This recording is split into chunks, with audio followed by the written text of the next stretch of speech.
पहाड़ी आप सब हमेशा मेरे घर की छत से देखते हैं और मैं बोलती है मेरी माँ नैना देवी की पहाड़ी है, वो आज आप सब थोड़ी नजदीक से देख लीजिए। तो ये है माँ नैना देवी का पहाड़। इसी चोटी पे विराजमान है मेरी माँ नैना देवी। सबसे पहले तो राधे कृष्ण सभी को स्वागत है आप सभी का आपके अपने यूट्यूब चैनल पर। कैसे हैं आप सब कमेंट करके जरूर बताइएगा। तो आज सुबह सुबह ही नवी और उसके पापा गए थे माँ नैना देवी दर्शन करने, क्योंकि हमने जो मांग से मांगा वो माँ ने हमें सब कुछ दिया है। तो इसी बात का धन्यवाद करने के लिए ये दोनों सुबह सुबह ही चले गए थे मैया के दर्शन पाने के लिए। सुबह के 4 बजे ही ये दोनों निकल गए थे, 4:30 के आसपास दोनों ही माँ के दर्शन करने के लिए। मैं नहीं गई थी क्योंकि मैंने आज घर में रखवाया था माँ का सत्संग, नवरात्रे भी थे, कल है अष्टमी, कन्या पूजन भी होगा, तो इसी वजह से आज ही मैंने रख लिया था घर में सत्संग। और घर में भी मुझे ये सत्संग की तैयारियां करनी थी, इसी वजह से मैं और सेजल नहीं गए थे। तो ये दोनों पापा बेटा जाके आ गए थे सुबह सुबह ही मैया के दर्शन पाके। अब तक हम दोनों माँ बेटी ने घर में कर ली थी माँ के सत्संग की तैयारी, और फिर ये भी आ गए थे 9-10 बजे तक। और जैसे ही ये दोनों आए घर में इतनी रौनक लग गई। लेडीज के आने से पहले ही इन्होंने अपना नाच गाना शुरू कर दिया था।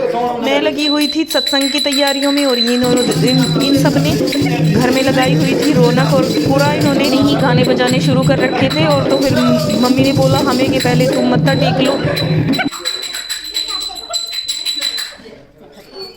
तो सब तैयारियां हो गई थी, जैसे प्रसाद वगैरह भी बन गया था, और जो भी भोग का सामान था, केले और जो मैंने मंगाया हुआ था वगैरह सब कुछ मैंने मैया के सामने ही टेबल के नीचे रख दिया था भोग। फिर उसके बाद इनको निकाल दिया था जेंट्स को हमने घर से बाहर, और लेडीज आनी शुरू हो गई थी। मैया रानी की बड़ी कृपा थी मुझ पर, बारिश इतनी तेज थी लेकिन फिर भी लेडीज आई थी और बहुत ही रौनक घर में लगी। इतने अच्छे भजन सबने गाए, खूब चार चांद घर में लग गए थे मैया अच्छे से। फिर की मैंने डांस की शुरुआत, तो सबसे पहले मेरा ही नंबर लगा डांस का, फिर मैंने किया डांस। और जितना भी मुझे थोड़ा बहुत आता है ऐसे ही हाथ पैर में घुमा लेती हूँ इधर उधर, लेकिन हाँ ये है कि खड़ी हो जाती हूँ डांस करने के लिए। फिर बारी बारी मैंने सबको नचाया और सबने खूब रौनक लगाई, इतना अच्छा लगा ना। मेरे लड्डू गोपाल जी भी बड़े प्यारे लग रहे थे आज, तो सभी को मैंने बारी बारी करके नचाया। और आप सब भी इंजॉय कर लीजिए मैया रानी का सत्संग।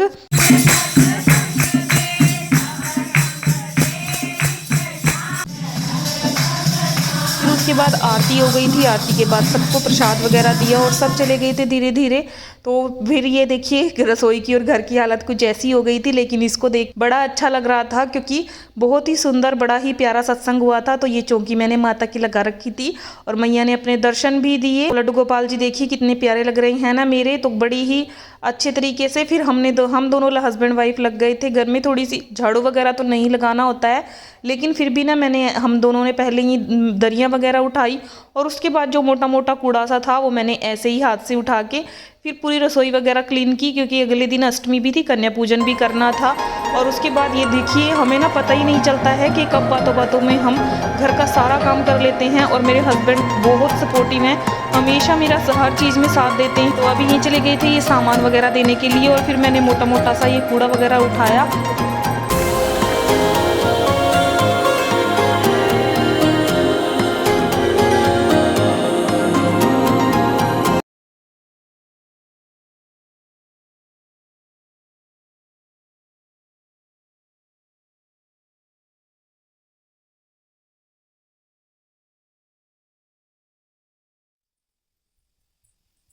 और उसके बाद फिर कोई भी मैंने वीडियो वगैरह नहीं बनाई। तो ये अगले दिन की है, अगले दिन सुबह 3 बजे के आसपास मैं उठी थी, क्योंकि कन्या पूजन भी मुझे करना था और काफ़ी टाइम लग जाता है हर काम में करने में, झाड़ू पोछा, लड्डू गोपाल जी की सेवा, और फिर नहा धो के ना मैंने खाना वगैरह बनाया।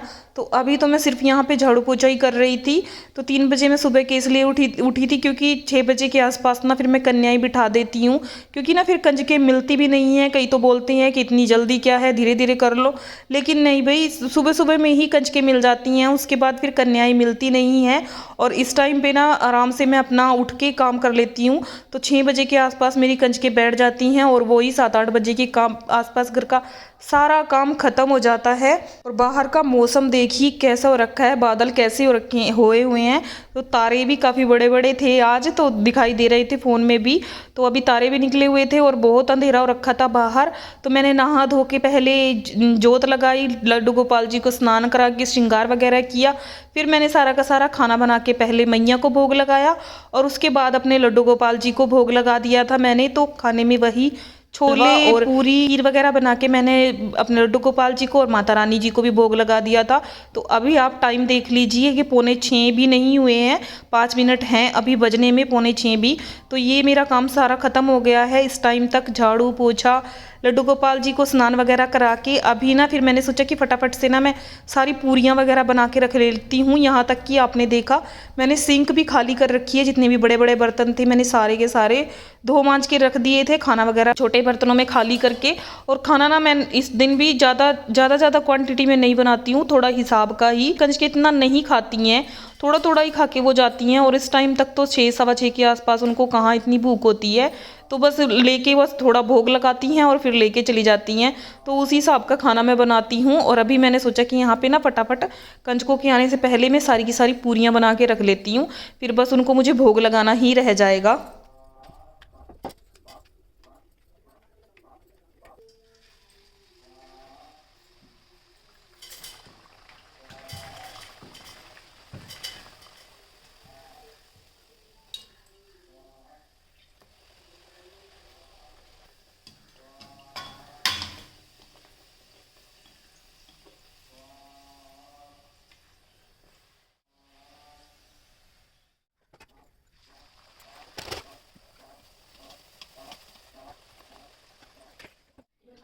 कंजके हमारी आ गई थी और कुछ एक उधर दूसरी साइड बेड पर बैठी हुई थी, जो नीचे बैठने का नाम नहीं ले रही थी। छोटी छोटी थी ना, तो इतना उनको ज़बरदस्ती भी नहीं उनसे की जाती है, बिल्कुल छोटी छोटी थी, सेजल जितनी ही।